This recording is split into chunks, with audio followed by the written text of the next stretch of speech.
Welcome to the Tech Egg. Don't get scrambled. Enjoy the video. You start by confirming power and basic connections. This saves time.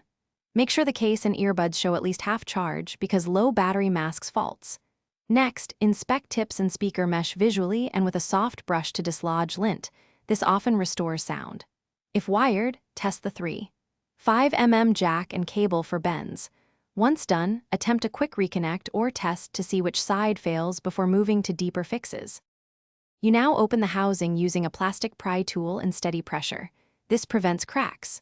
Once inside, visually follow the wires to each driver and inspect solder joints for cracked or lifted connections. A broken joint is a common failure.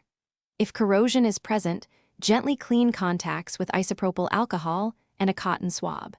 To isolate the problem, briefly test each driver with a low-volume tone by touching temporary contacts. You finish repairs by addressing the specific fault. Resolder any weak joints using a fine-tip iron and flux, keeping solder minimal so you don't bridge pads. If a driver or cable is irreparable, replace it with the correct part number and fit. Reassemble carefully, making sure seals and magnets align. Use a small amount of adhesive only where needed.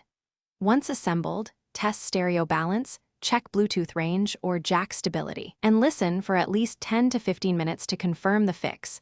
If problems persist, try the troubleshooting tip below. Thanks for watching. Consider subscribing if I helped unscramble your problems.